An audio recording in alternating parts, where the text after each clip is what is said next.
Hello everybody, एक बार फिर से आपको हमारे यूट्यूब चैनल पर हार्दिक स्वागत है। पिछले पार्ट में हमने सेट के बारे में उसका बेसिक्स पढ़ लिया था। अब आता है सेट के बारे में बेसिक पढ़ने के बाद में हमारी एक्सरसाइज आती है।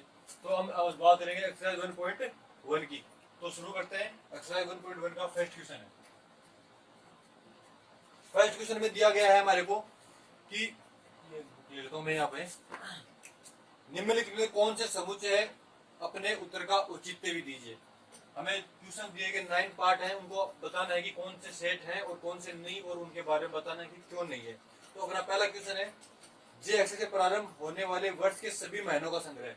तो जे अक्षर से अंग्रेजी महीने होते हैं 12 होते हैं, 12 में जे अक्षर से कौन कौन से स्टार्ट होते हैं उन महीनों का संग्रह लेना है। तो जे अक्षर से बात कर महीनों स्टार्ट होने वाले महीनों की बात करते हैं तो सबसे पहला आता है जनवरी, उसके बाद में आता है जून, उसके बाद में आता है जुलाई। तो कितने संग्रह कितने हुए एलिमेंट? 3 हो गए ना, 1 2 और 3। तो जे से स्टार्ट होने वाले महीनों का संग्रह में कौन कौन से आएंगे? जनवरी, जून और जुलाई। तो इसको हम सेट के रूप में लिख देंगे, जैन, जून, जुलाई। ठीक है, ये हो गए 3। उसके बाद हम सेकंड क्वेश्चन की बात करें। सेकंड क्वेश्चन है, विश्व के 10 सबसे अधिक प्रतिभाशाली लेखकों का संग्रह। तो जैसा कि मैंने इसके बेसिक्स में बताया था, सेट के अंदर प्रतिभाशाली लेखकों का उदाहरण भी लिया था कि प्रतिभाशाली लेखकों का सेट नहीं बनेगा। क्योंकि मेरे नजर में कोई प्रतिभाशाली की कोई और है, आपकी नजर में कोई और है, किसी और की नजर में, सबके लिए सेम नहीं हो सकते। तो जहाँ एक इसके लिए बताया गया था, सेट की परिभाषा सुपरिभाषित होना चाहिए। परिभाषा के अंतर्गत वो एकदम सुपरिभाषित होना चाहिए। उसके अलावा किसी अन्य का नाम आना ही नहीं चाहिए, जैसे वो मेरी सोच में हो, आपकी में हो, या किसी अन्य के नजरिए से हो।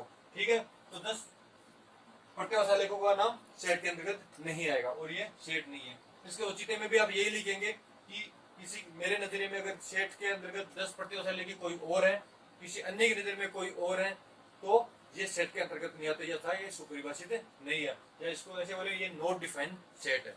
ठीक है, इसमें आएगा यस आएगा, यहाँ पे क्रॉस, तो यस को क्रॉस राइट का साइन और गलत को नो को क्रॉस का साइन दिखा रहा हूँ। उसके बाद में आता है थर्ड नंबर। थर्ड नंबर में आपके हैं आपकी कक्षा के सभी बालकों का संग्रह। तो आपकी कक्षा के सभी बालकों का संग्रह, तो ये एक सेट होगा। सेट होगा कैसे होगा, इसके बारे में बात करते हैं। जैसे कि आपकी क्लास में अगर 40 स्टूडेंट है, 40 स्टूडेंट है, तो ये निश्चित है कि 40 है तो 40 ही होंगे कक्षा में, चाहे वो एब्सेंट हो प्रेजेंट हो, लेकिन कक्षा में तो 40 ही है ना। अब इसमें बालकों का संग्रह, बालकों का संग्रह मतलब लड़कों का। लड़कों में मैं मान लेता हूँ कि क्लास में 25 लड़के हैं और 15 लड़कियां हैं, तो बालकों का संग्रह निश्चित हो गया, बालक 25 है, तो ये एक सेट होगा। ठीक है, और इसके औचित्य में भी यही लिखना है। ये एग्जांपल के तौर पर लेना कि अगर 25 लड़के हैं और 15 लड़कियां हैं, तो ये 25 निश्चित है, संख्या है तो निश्चित होगी, 25 है तो 25 ही होंगे। चाहे वो प्रेजेंट हो एब्सेंट हो उसके बारे में नहीं, ये पूरी कक्षा में पूछा है, एवरेज के रूप में आएगा, तो ये 25 निश्चित है और ये एक सेट होगा। ठीक है, उसके बारे में बात करते हैं फोर्थ नंबर के। फोर्थ नंबर है, अच्छा थर्ड वाला रह गया। थर्ड में ये है विश्व के 11 बल्लेबाजों का संग्रह। थर्ड वाला, ये फोर्थ वाला एक्सचेंज हो गया, थर्ड अब आएगा।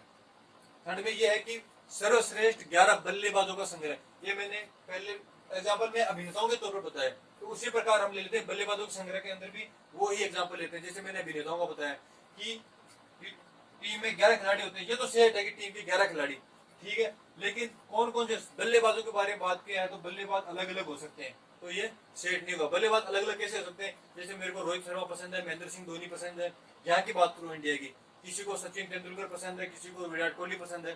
ठीक है, अन्य की बात करें, ऑस्ट्रेलिया की बात करें, तो ऑस्ट्रेलिया वालों को ऑस्ट्रेलिया खिलाड़ी पसंद होगी। तो हम सर्वश्रेष्ठ 10 बल्लेबाजों के बारे में कह नहीं सकते, निश्चित रूप से नहीं कह सकते, तो ये एक निश्चित रूप से सेट नहीं होगा।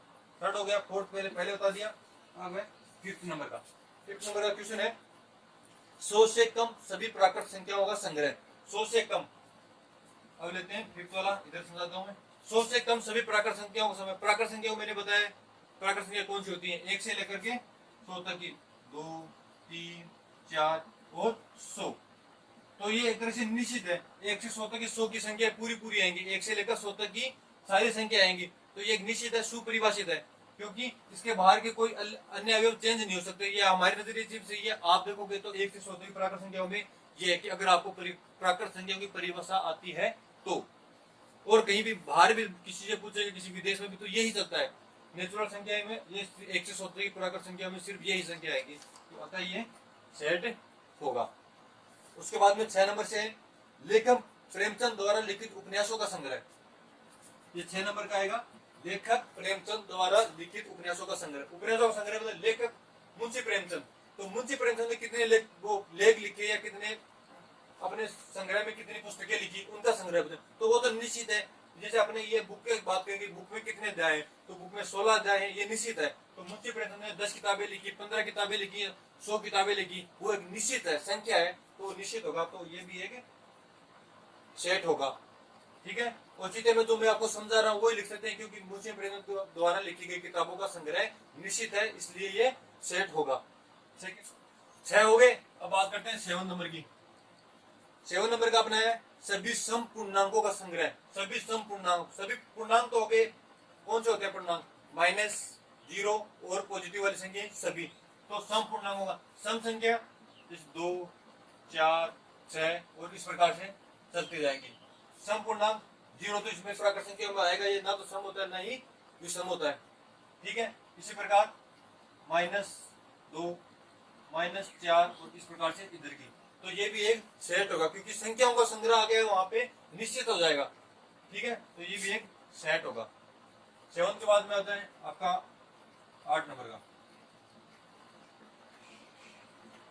यह है इस अध्याय में आने वाले प्रश्नों का संग्रह। तो मैंने अभी बताया संख्याओं, जहां संख्या आ गई वो एक निश्चित हो गई।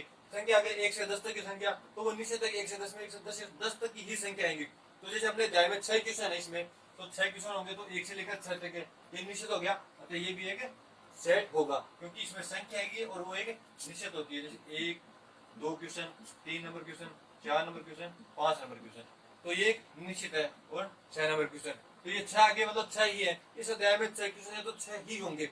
अगर इसमें दोबारा चेंज होता है, अगली बार चेंज होता है, तब वो उसमें बदल सकता है, लेकिन फिलहाल 6 है तो ये एक निश्चित होगा और सेट होगा। इसके बाद में लास्ट है अंतिम 9 नंबर का। उसकी बात करते हैं, वो है विश्व के सबसे अधिक खतरनाक जानवरों का संग्रह।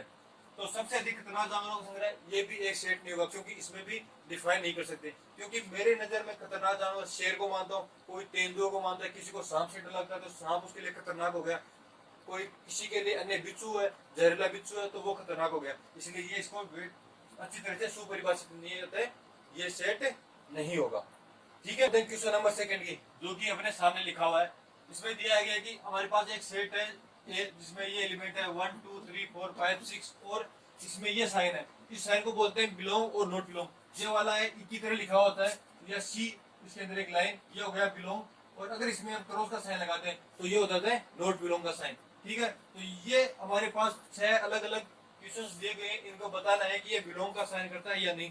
अब इसके बारे में तो बिलोंग का मतलब, अगर जहां पे ये साइन है जैसे अपने पास दिया हुआ है, इसी सेट के अंदर समझ लेते हैं ये है बिलोंग का साइन, तो अगर कोई संख्या उस सेट में एग्जिस्ट कर रही है तो वहां पे लगाएंगे हम बिलोंग का साइन। और अगर वो दो हमें संख्या दी गई हो हमारे दिए गए सेट के अंदर नहीं आती है तो वहां पे नॉट बिलोंग का साइन लगाएंगे।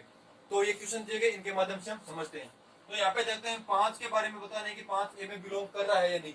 अगर हम इसमें सेट ए में देखेंगे कि अगर ये जो दी हुई संख्या इस सेट में है तो यहाँ पे आएगा बिलोंग का साइन, अगर ये इस सेट के अंतर्गत नहीं है तो वहां पे आएगा नॉट बिलोंग का साइन। तो देखो इस सेट में 1, 2, 3, 4, 5 ये रही, तो ये इस सेट में आ रही है, तो यहाँ पे कौन सा साइन आएगा, बिलोंग का साइन। और बिलोंग का साइन कैसे लगाते हैं, सी लिखिए इसके बीच में ये लाइन खींच देनी। ये अलग अलग तरीका होता है, इसको कोई सिंपल वे में ऐसे लिखा है, ये सब सही है मानने पर। ये सीक्वेंस तो सिग्मा हो जाता है, इस तरह से लिखे तो ये तरीका होता है सबका अलग अलग लिखने का, लेकिन सही से ये है, इसको बिलोंग का साइन बोलते हैं। जो अगर ये संख्या इसमें नहीं होगी तो यहाँ पे आएगा नॉट बिलोंग का साइन। अब देखते हैं 8 के बारे में बात करते हैं। 8 को देखेंगे इस सेट के अंदर कि 8 इस सेट में है या नहीं है। अगर है तो बिलोंग का साइन लग जाएगा, अगर नहीं है तो नॉट बिलोंग का साइन लग जाएगा। तो देखो यहाँ पे इसमें सिर्फ 6 तक की संख्या है, 6 से आगे 7 और 8 वो संख्या इसमें नहीं है, तो यहाँ पे कौन सा साइन लगेगा, नॉट बिलोंग, ठीक है। इसी प्रकार 0, तो इस सेट में देखेंगे 0 है कि नहीं। यहाँ पे 1 से स्टार्ट हो रहा है और 0 1 से पहले आता है, तो ये भी यहाँ पे सेट में नहीं है, तो ये भी इसमें बिलोंग नहीं करेगा। और इसके बाद में 4, तो 4 से देखने पता चल रहा है कि ये इसमें आ रहा है, तो यहाँ पे इसका बिलोंग का साइन लग जाएगा। और फिर 2 भी इसमें आ रहा है, तो यहाँ पे भी बिलोंग का साइन लग जाएगा। अब बात 10 तो यहाँ पे 8 ही नहीं आ रहा, तो 10 भी नहीं आएगा। लेकिन अगर ये ऐसा भी हो सकता है, ये कोई जरूरी नहीं कि सेट में ये संख्या दी गई हो तो ये ही हो। अगर इसमें यहाँ पे 4 के बाद 4 छोड़ दिया, 10, 7, 8 और नई संख्या आ जाती तो भी आता, लेकिन इस सेट में ये 10 है वो है नहीं, तो यहाँ पे हम साइन लगाएंगे नॉट बिलोंग का। ठीक है, तो अपना ये सेकंड क्वेश्चन भी कंप्लीट हो गया। अब आते हैं थर्ड क्वेश्चन पर। अब आता है अपना question number 3। Question number 3 book से देखेंगे हम। इसमें लिखा है कि निम्नलिखित समुच्चयों को रोस्टर रूप में लिखना है। तो मैंने आपको सेट के डिनोट करने के टाइप बताया थे, उसमें बताया एक रोस्टर रूप या टेबुलर फॉर्म, दूसरा था सेट बिल्डर फॉर्म। तो इसमें बताया कि सेट रोस्टर रूप में लिखना है।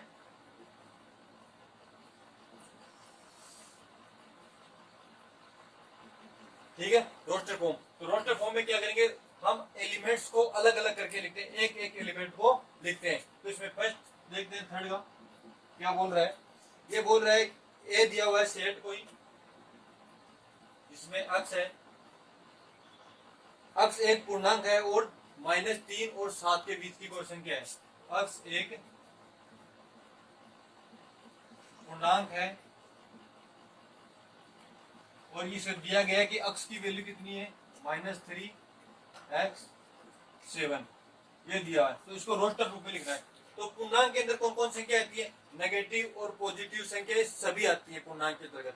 लेकिन यहाँ पे दिया, यहाँ पे देखो, अगर यहाँ पे इक्वल का साइन आता तो हम ये संख्या भी लेते हैं और ये भी लेते हैं, लेकिन यहाँ पे इक्वल का साइन नहीं है, तो हम यहाँ से स्टार्ट करते हैं। 3 तो हम इसमें लेंगे नहीं, क्योंकि 3 से अधिक है, तो 3 से अधिक है तो हम स्टार्ट करेंगे 3 से अधिक, -2, -1, 0। उसके बाद में 7 तक की है, 7 को नहीं लेंगे, 7 से पहले तक की, तो ये हो गई 1, 2, 3, 4, 5 और 6। ये बन गया सेट वो रोस्टर रूम में, और ये मंजिला कोष्टक का साइन। एक बार फिर से देखते हैं। अक्स एक पूर्णांक है, तो मैंने आपको बताया कि पूर्णांक संख्याएं कौन कौन सी होती है। पूर्णांक के अंदर आती है -इन्फिनिटी से लेकर इन्फिनिटी की सारी संख्याएं।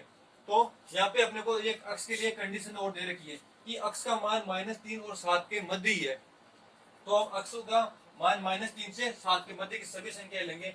लेकिन यहाँ पे अगर इक्वल का साइन नहीं है तो हम यहाँ पे -3 को नहीं लेंगे और 7 को भी इसमें ऐड नहीं करेंगे। ठीक है, अब आता है अपना सेकंड थर्ड का। सेकंड है अक्स संख्या 6 से कम एक प्राकृत संख्या है। 6 से कम एक प्राकृत संख्या। तो प्राकृत संख्या कौन सी होती है, नेचुरल नंबर्स। नेचुरल नंबर्स में कौन, कहां से स्टार्ट करते हैं, नेचुरल नंबर 1, 2, 3 से करके आगे तक चलता है। ये होती है नेचुरल संख्याओं का सेट। इसमें दिया गया है कि अक्स एक नेचुरल संख्या है और 6 से कम है, 6 से कम है लेकिन 6 नहीं है। ठीक है, इसमें होता है 6 और 6 से कम है, तो 6 को नहीं लेंगे, इसमें सिर्फ 1 से स्टार्ट करेंगे। तो ये हो गया 1, 2, 3, 4, 5। ठीक है, तो 6 से कम, तो 6 से कम 5, 4, 3, 2, 1 यहाँ तक की संख्या इसके अंतर्गत आएंगी। तो तीसरे क्वेश्चन के हमारे पास 2 पार्ट हो गई। अब आते हैं तीसरे पार्ट पे। तीसरे क्वेश्चन का थर्ड पार्ट है। इसमें क्वेश्चन दिया हुआ है 2 अंकों की ऐसी प्राकृत संख्या जिसके अंकों का योगफल 8 हो। हमें 2 अंकों की कोई प्राकृत संख्या लेनी है। इसमें दिया गया C और X सच दैट अक्स से 2 अंकों की ऐसी प्राकृत संख्या है जिनका योगफल कितना होना चाहिए, 8।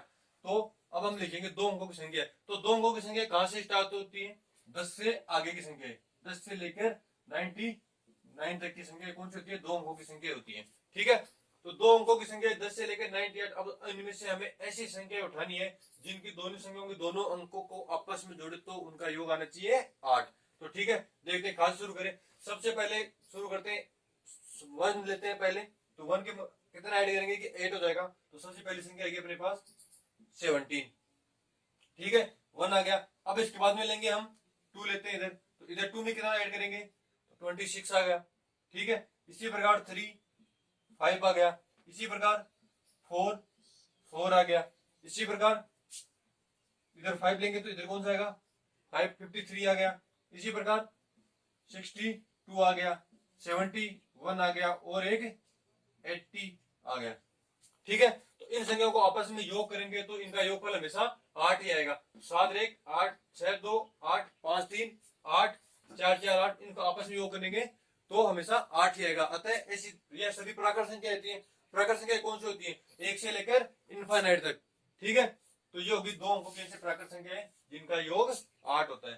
तो ये इसका सेट हो गया रोस्टर फॉर्म में। ठीक है, अब बात करते हैं फोर्थ पार्ट की। फोर्थ पार्ट में दिया गया है अक्स एक अभाज्य संख्या है जो संख्या 60 की भाजक है। एक अभाज्य संख्या लेनी है। अक्स एक अभाज्य संख्या लेनी है जो किसकी भाजक हो? 60 की। ठीक है, 60 की भाजक होनी चाहिए। तो सबसे पहले हमने नंबर सिस्टम में बात की थी अभाज्य संख्याओं की। अभाज्य संख्या में कौन कौन संख्या आती है? जिनमें स्वयं तथा एक के अलावा किसी अन्य संख्या का भाग पूरा पूरा न जाता हो। ठीक है, तो वो संख्याएं कौन कौन सी होती हैं? हम लेते हैं 2 3 5 7 11 और इस प्रकार से चलती जाती है। लेकिन इसके साथ कंडीशन ये है कि ये 60 के भाजक भी होनी चाहिए। ठीक है, तो 60 के भाजक इनमें से चेक करेंगे हम। 2 को चेक करेंगे, 60 के भाजक है तो यहाँ पे लिख लिया 2। 3 को चेक करेंगे तो 3 भी 60 का भाजक है क्योंकि 20 दिया 60, तो यहाँ पे 3 भी आ गया। 5 को चेक करेंगे, 5 भी 60 का भाजक है तो ये 5 भी आ गया। 12 पंजे 60, तो ये 5 भी आ गया। इसके बाद में 7 60 का भाजक नहीं है, 7 नहीं आएगा। 11 चेक करेंगे, 11 60 का भाजक नहीं है। इसके बाद में संख्या आती है हमारी 13, तो 13 को चेक करेंगे, 13 भी इसका भाजक नहीं है। इसके बाद में अपनी संख्या आती है 17, 17 भी 60 का भाजक नहीं है। ठीक है, इस तरह आगे संख्या सभी चेक करेंगे 60 तक की, जितने की 60 में भाग जाता हो। ठीक है, तो वहां तक की संख्या चेक करेंगे वो 60 के भाजक में, तो सिर्फ हमारे पास ये 3 संख्या ही आएंगी। तो इसका आंसर हो गया 2 3 और 5, जिसको 60 के भाजक भी है और अभाज्य प्राकृत संख्या है। ठीक है, ये हो गया हमारे 4 क्वेश्चन। अब बात करते हैं फिफ्थ क्वेश्चन की। फिफ्थ क्वेश्चन है हमारे पास, इसमें ई दिया हुआ है और एक्स इक्वल टू, हमें ई दिया हुआ है ट्रिग्नोमेट्री नाम, ट्रिग्नोमेट्री TRIGO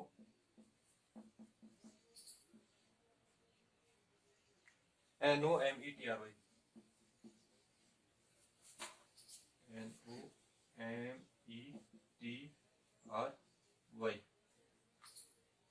ठीक है, ये नाम दिया ट्रिग्नोमेट्री। अब इसके रोस्टर रूम में इसका सेट निर्माण करना है। तो सेट निर्माण करने के लिए हमने इसकी सेट की प्रॉपर्टी पढ़ा था कि अब जब भी किसी भी सेट का निर्माण करते हैं तो उसमें आने वाले अवयवों को हम रिपीट नहीं करते।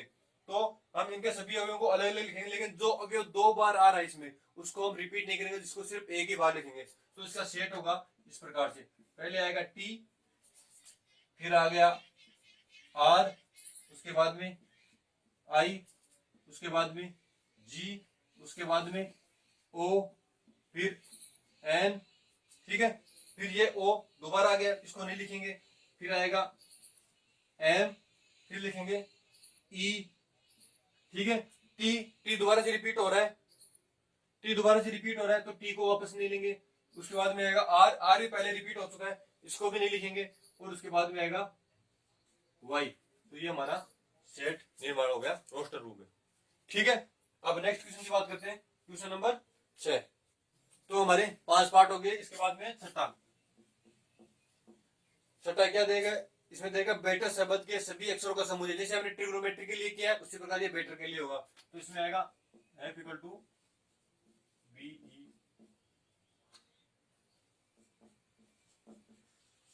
Double TER better. ये हमें दे रखा है, इसके हमें रोस्टर रूप में सेट का निर्माण करना है। तो सेट का निर्माण के लिए हम इसका मंडलीय कोष्ठक का उपयोग करते हैं। ये F हमेशा कैपिटल में आएगा। ठीक है, ये बेटर के वर्ड दे रखे हैं तो इसको लिखेंगे हम। पहला आएगा B, उसके बाद में आएगा E, फिर आएगा T। ठीक है, यहाँ पे T दोबारा से रिपीट होगा, हम इसको सेट में ऐड नहीं करेंगे। क्यों? क्योंकि पहले T आ चुका है। इसके बाद में E को हमने पहले भी ले लिया तो यहाँ पे E को फिर से ऐड नहीं करेंगे। और उसके बाद में आएगा R पहले नहीं है तो इसको R को यहाँ लिख देंगे। तो ये होगा सेट का निर्माण। इस प्रकार हमारा थर्ड क्वेश्चन भी कंप्लीट हो गया। अब बात करते हैं फोर्थ क्वेश्चन की। 3 क्वेश्चन हो गए, फोर्थ क्वेश्चन हमारा। फोर्थ क्वेश्चन है, इसमें निम्नलिखित समुच्चयों को समुच्चय निर्माण के रूप में व्यक्त करना है। हमें समुच्चय सेट दिए हुए हैं, उनको हमें समुच्चय निर्माण के रूप में सेट बिल्डर फॉर्म में डिनोट करना है।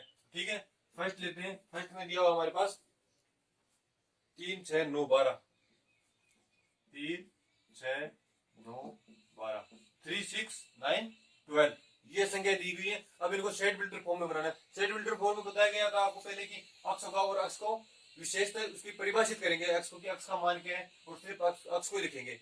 ठीक है, तो यहाँ पे अब पहले इस सेट को देखेंगे। इसको सेट को देखने में हमें क्या प्राप्त होगा, संख्याओं का क्रम जानेंगे। ये संग्रह है जो दिया हुआ है एलिमेंट्स का, ऑब्जेक्ट्स का, वेल डिफाइन है या नहीं है। तो वेल डिफाइन है क्योंकि 3 दूनी 6, 3 तिया 9 और 3 चौके 12, ये 3 के मल्टीप्लाई में आ रहा है। ये 3 की टेबल में आ रहा है तो 3 की टेबल के रूप में है और 3 के मल्टीप्लाई में आ रहा है। तो इसको हम कैसे लिखेंगे, ये 3 तो ऐसा कैसा आ गया। अब इसके मल्टीप्लाई में आ रहा है 3, 1 से मल्टीप्लाई करेंगे 3 आएगा, 3 को 2 से मल्टीप्लाई करेंगे ये आएगा, 3 को 3 से मल्टीप्लाई करेंगे 9 आएगा। ठीक है, तो ये 3 की टेबल के रूप में आ रहा है। तो हम इसको लिखेंगे 3 और यहाँ पे लिख देते हम एन ले लेते हैं। ठीक है, एन एक प्राकृत संख्या है, स्मॉल एन के पीछे डिनोट कर रहे हैं, इसको कैपिटल एन से भी लिख सकते हैं। ठीक है, तो कैपिटल एन नेचुरल नंबर के लिए आएगा तो हम इसको सिर्फ स्मॉल एन के लिए करेंगे कि ये संख्या 1 से 4 तक की जितनी भी आ रही है, इसमें 4 बार आ रही है वो, तो 3 एन, और यहाँ पे एन को डिफाइन करेंगे हम। तो एन के मान क्या आएगा, N is a natural number less than equal to 4 तक, N is a natural number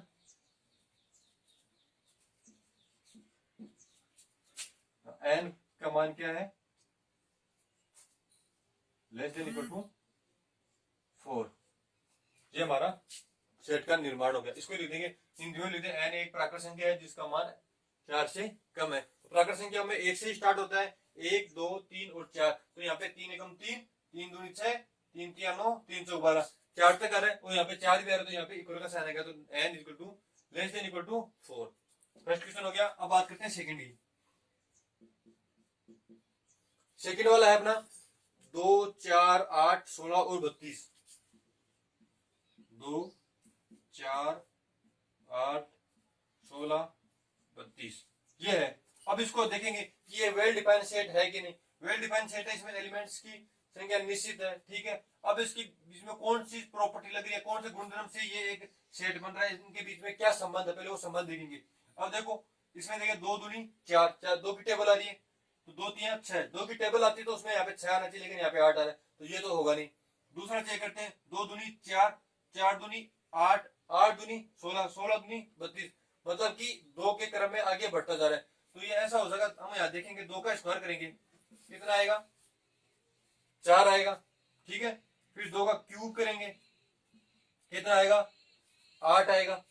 2 की पावर 4 लिखेंगे कितना आएगा, 16 आएगा। मतलब ये 2 की पावर के रूप में आगे से आगे चल रहा है। तो 2 की पावर 1 से स्टार्ट हो रहा है, 1 2 3 4, और यहाँ पे 2 की पावर 5 लिखेंगे तो आएगा 32। ठीक है, तो 21 रूप में आ गया हमारे, ये हम करके देख लेंगे रफ पेज में। तो ये आ गया 2 के पावर n के रूप में आ रहा है। ठीक है, such that n is a natural number, ये भी एक प्राकृत संख्या है क्योंकि 1 से स्टार्ट हो रही है और 5 तक जा रही है, तो n is a natural number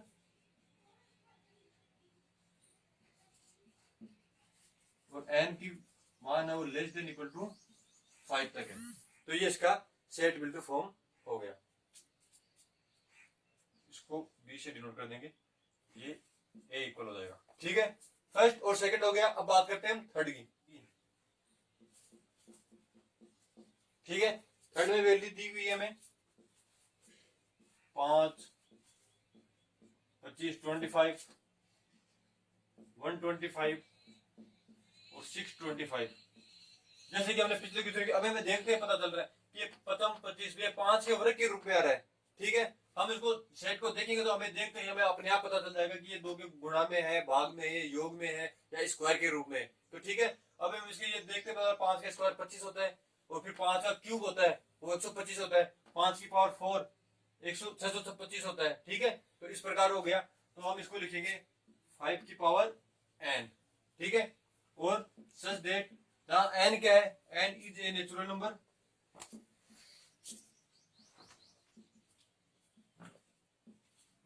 where N कहां तक आ रहा है, 1 पावर 5, 2 पावर स्क्वायर 25, 3 पावर 625 और 4 125 और 4 पावर 625। तो एन का मान कहां तक आएगा, number where N is less than equal to 4, क्योंकि इक्वल का साइन भी आएगा क्योंकि इसमें 4 भी आ रहा है। तो ये हमारा सेट निर्माण हो गया, इसको हम सी से डिनोट कर देते हैं। ठीक है, इसी प्रकार फोर्थ पार्ट देखते हैं इसका। फोर्थ पार्ट में दिया हुआ है 2 4 6 2 4 6 और इस प्रकार से एन सोन करके, मतलब आगे तक संख्या है। तो अब इन्हें देखने पर हमें पता चल रहा है कि 2 4 6। तो पहली बात तो ये सम संख्या आ रही है इसमें, क्यों सम संख्या कौन सी होती है, जिनमें 2 का पूरा पूरा भाग जाता है वो सम संख्या होती है। तो यहाँ पे 2 4 6 इन तीनों में जा रहा, तो ये सम संख्या है, सम संख्या है और ये अंतर चल रही है। ठीक है, तो हमें देता है जैसे प्राकृत संख्या के बारे में पता हो तो प्राकृत संख्याओं में 1 से स्टार्ट होता है, 1 2 3 4 5 6 और अनंत चलती है। ठीक है, तो ये प्राकृत संख्या भी है और सम प्राकृत संख्या है, क्योंकि इसमें सम नंबर है तो सम प्राकृत संख्या हो गई। हम ये पूर्ण संख्या भी हो सकते हैं, इसमें 0 नहीं आ रहा तो ये पूर्ण संख्या नहीं होंगी, तो हम इसको लिखेंगे सम प्राकृत संख्या। ठीक है, तो सम प्राकृत संख्या हो गई। तो यहाँ पे लिखेंगे हम डी से डिनोट करते हैं इसको, सेट का निर्माण करेंगे, इसके अक्ष लिख देंगे इसको, अब अक्ष सच डेट। अब अक्ष को यहाँ पे परिभाषित करेंगे कि अक्ष है क्या, तो अक्ष is A even natural number, natural number. और अक्ष की कंडीशन नहीं है कि 4 से छोटा है, 5 से अनंत तक जा रहा है, तो इसलिए कितना होगा कि नेचुरल नंबर में नेचुरल नंबर सभी आ जाएंगे और इवन वाले आएंगे। ठीक है, सम प्राकृत संख्या है। तो हमारा फोर्थ भी हो गया। अब इसके बाद में आता है फिफ्थ वाला। फिफ्थ में 1 4 9 और लास्ट में दिया हुआ है 100। ठीक है, अब इसकी बात करते हैं। तो अब इसमें देखने में पता चल रहा है 1 4 9। तो हमें देखेंगे तो हमें देखने से अंदाजा लग जाएगी कि कौन सी संख्या है और किस प्रकार से आ रही है। तो देखो ये 1 है, यहाँ पे 1 तो 1 आ रहा है, 1 को 1 से मल्टीप्लाई करेंगे। यहाँ पे 2 है, 2 को अगर 2 से मल्टीप्लाई करेंगे तो 4 आता है, क्योंकि स्मॉल संख्या छोटी होती है और उन्हें देखते पता चलता है कि किससे गुणांक में है या स्क्वायर में है या भाग में है। जो हमें संख्या होगी वो देखते ही पता चल जाती है। ये 3 है, ये 3 के गुणा 3 इंटू 3 करने पर 9 आता है। तो ये इस प्रकार से नहीं हो रहा कि 1 का स्क्वायर करेंगे तो 1 आ रहा है, यहाँ पे 2 का स्क्वायर करेंगे 2 आ रहा है, 3 का स्क्वायर करेंगे 3 9 आ रहा है, और यहाँ पे ये 100 है तो 100 किसका स्क्वायर होता है, 10 का स्क्वायर करेंगे 100 आ रहा है। तो ये संख्या 1 से स्टार्ट होके 100 तक आ रही है। तो इसमें 1 का स्क्वायर 2 का स्क्वायर और यहाँ पे 10 का स्क्वायर। तो हम इसको किस प्रकार लिखेंगे, यहाँ पे अक्ष का लिखेंगे, अक्ष की पावर 2 सच दैट, इसको लिखते हैं हम इसे डिनोट करते हैं सच दैट अक्ष का स्क्वायर हो गया। अक्ष क्या है, x is a natural number है, 1 से 4 है तो नेचुरल नंबर होगा, नेचुरल नंबर है और कहां तक है, अक्ष अक्ष आएगा, अक्ष लिया हमने, अक्ष लेस देन इक्वल टू 10 तक है। ये हमारा सेट का निर्माण हो गया। ठीक है, ये हमारा फोर्थ क्वेश्चन भी कंप्लीट हो गया। हमारा फोर्थ क्वेश्चन कंप्लीट हो गया। उसके बाद में आता है फिफ्थ क्वेश्चन। तो देखते हैं फिफ्थ क्वेश्चन में क्या है।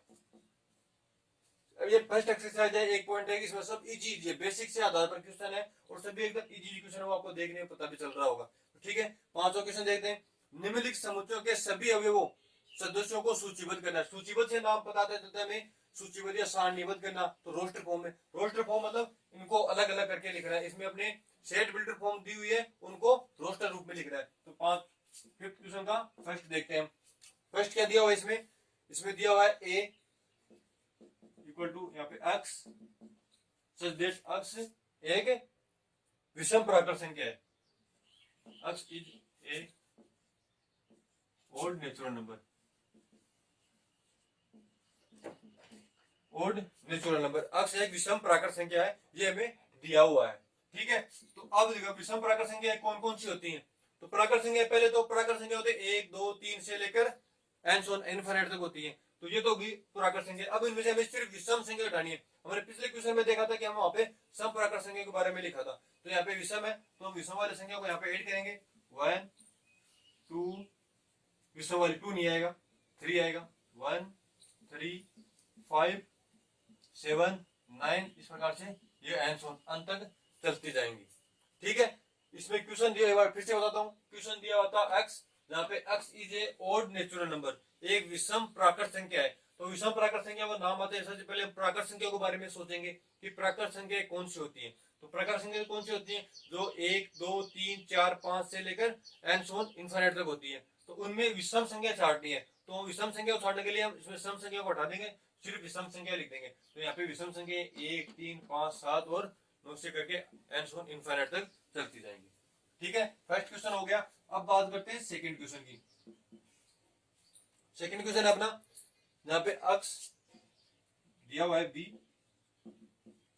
और अक्स एक पूर्णांक है,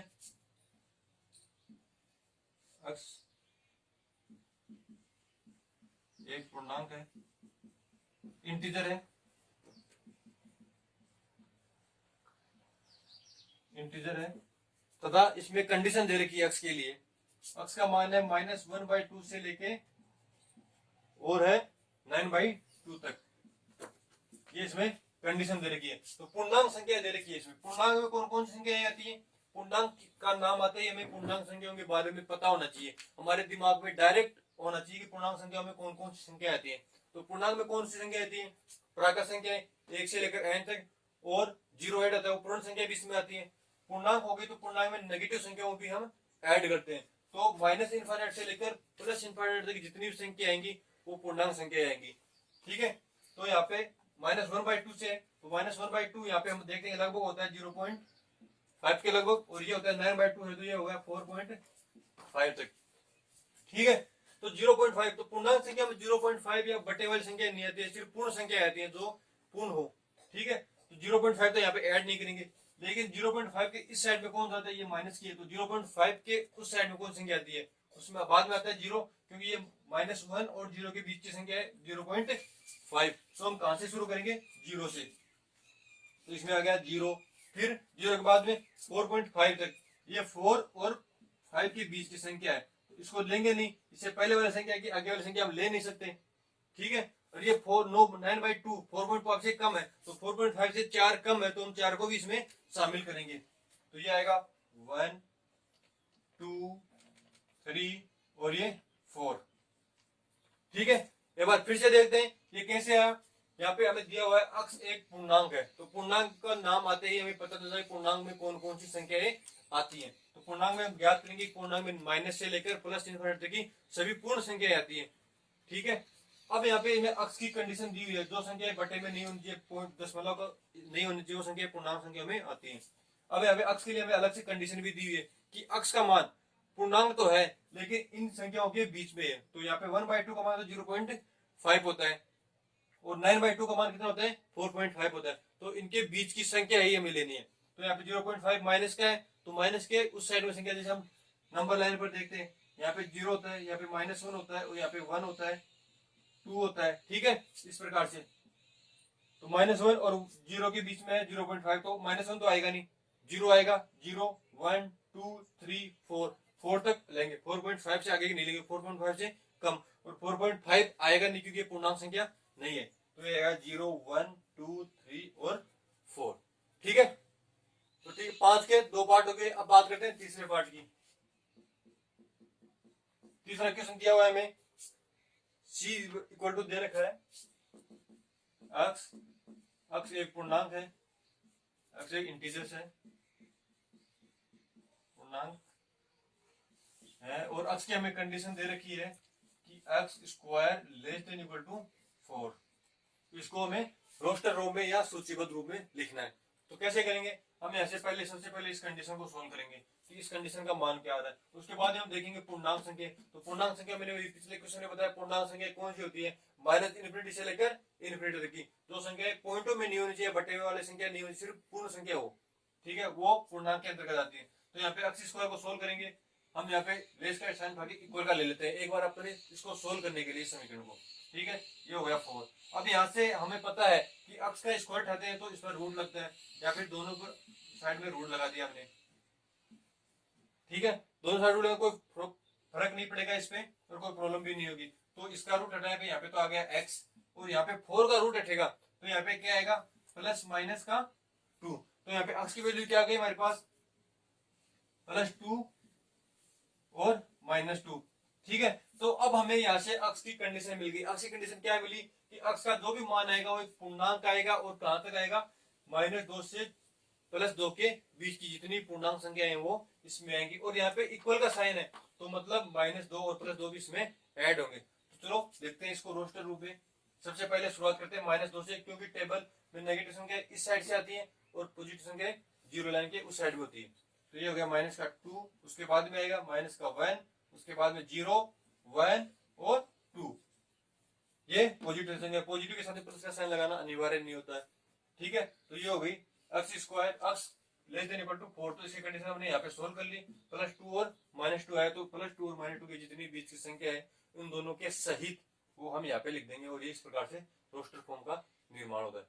थर्ड क्वेश्चन हो गया। अब बात करते हैं फोर्थ पार्ट की। फोर्थ पार्ट इसमें दिया हुआ है, अक्स लोयल शब्द का एक अक्षर है। अक्स लोयल शब्द, लोयल LOYAL, लोयल शब्द का एक अक्षर है जिसको हमें रोस्टर फॉर्म में लिखना है। तो रोस्टर फॉर्म में मैंने लिखने का तरीका पहले भी बताया था, कुछ क्वेश्चन पहले आ भी चुके हैं कि जैसे अगर कोई अवयव दिया हुआ एलिमेंट हो किसी शब्द के, तो जो भी एलिमेंट एक से ज्यादा बार रिपीट हो रहे हैं उन्हें सिर्फ हम एक ही बार लिखते हैं, उन्हें रिपीट नहीं करते हैं। ठीक है, तो यहाँ पे लोयल को रोस्टर फॉर्म में लिखेंगे तो L हो गया, फिर O आ गया, फिर Y आ गया, फिर A आ गया, और ये फिर से L आ रहा, तो L हमने पहले लिख लिया है, तो L को हम दोबारा रिपीट नहीं करेंगे। और ये इसका रोस्टर फॉर्म का निर्माण हो गया। तो 5 के 4 पार्ट हो गए। अब बात करते हैं 5th पार्ट की। अपने 4 क्वेश्चन कंप्लीट हो गए, उसके बाद में बात करते हैं 5वें पार्ट की। 5th के 4 पार्ट कंप्लीट हो चुके हैं, 5th पार्ट आता है। 5th पार्ट में दे रखा है E = x सच दैट, इसको हम सच दैट बोलते हैं। और अक्स को परिभाषित किस प्रकार से कर रखा है वो देखते हैं। इसमें देखा है अक्स वर्ष का एक ऐसा महीना है, अक्स वर्ष का, ईयर का एक ऐसा मंथ है, हम शॉर्ट में लिख देते हैं इसको मंथ, जिसमें नॉट इक्वल टू 31 डेज, मतलब 31 दिन नहीं है। तो हमें ऐसे महीनों को लिखना है जो जिसमें 31 दिन नहीं होते हैं। ठीक है, 31 डेज, ये हमें इसकी कंडीशन दे रखी है एक्स की। तो हम 31 दिन वाले दिनों को, महीनों को कैसे ज्ञात करते हैं, इसका एक सिंपल और आसान तरीका और देसी तरीका भी है। जैसे अपना हाथ होता है, हाथ के जो ये ऊपर वाला हिस्सा होता है उसको हम 31 डेज के रूप में लेते हैं। जो मंथ इसके ऊपर आएगा वो 31 डेज का, और जो मंथ नीचे वाले हिस्से में आएगा वो 31 से कम दिन का होता है। ठीक है, तो यहाँ से शुरू करते हैं। जनवरी, फरवरी, मार्च, अप्रैल, मई, जून और जुलाई। जुलाई के बाद में अगस्त। तो जुलाई और अगस्त दोनों में आपको पता है 31 डेज होते हैं। तो हम इस प्रकार से ज्ञात करके दोबारा लिखेंगे। ठीक है, तो यहाँ से शुरू करते हैं। जनवरी के बाद आते हैं फरवरी, तो हम फरवरी नीचे हिस्से में आ रहा है, तो मतलब 31 दिन से कम होते हैं, तो ये आएगा यहाँ पे फरवरी। ठीक है, फरवरी के बाद में मार्च, फिर आएगा अप्रैल, अप्रैल आ गया। उसके बाद में मई, मई के बाद में जून, जून के बाद में आता है जुलाई, जुलाई में 31, और फिर वापस से यहाँ से स्टार्ट करेंगे। यहाँ पे अगस्त, अगस्त में 31, उसके बाद में सितंबर, सितंबर के बाद में अक्टूबर, यहाँ पे आएगा अक्टूबर के बाद में नवंबर, अक्टूबर यहाँ पे आएगा, अक्टूबर यहाँ पे, फिर नवंबर, और फिर दिसंबर ऊपर की साइड में आएगा। तो यहाँ पे ये कंप्लीट हो गया, ये हमारा सेट रोस्टर फॉर्म में बन गया। तरीका जो ऊपर की साइड में आता है वो 31 डेज का, और जो नीचे वाले हिस्से में आएगा वो 31 डेज से कम डेज का होता है। ठीक है, तो ये तरीका हमें 31 डेज कौन से महीने में होती है ज्ञात करने का आसान इजी तरीका है। अब बात करते हैं 6th पार्ट की। 5th क्वेश्चन का 6th पार्ट कौन सा है, यहाँ पे दिया हुआ है F x such that, x को किस प्रकार से डिफाइन कर रखा है। अक्स अंग्रेजी वर्णमाला का एक ऐसा व्यंजन है, व्यंजन है, वोवल्स है, जो क्या है, जो के से पहले आता है, के से पहले आता है, तो लेस देन के, इस प्रकार से करते हैं के से पहले। तो हमें पता है कि एबीसीडी के या अंग्रेजी वर्णमाला में के से पहले कौन कौन से अक्षर आते हैं और उनमें व्यंजन कौन कौन से होते हैं।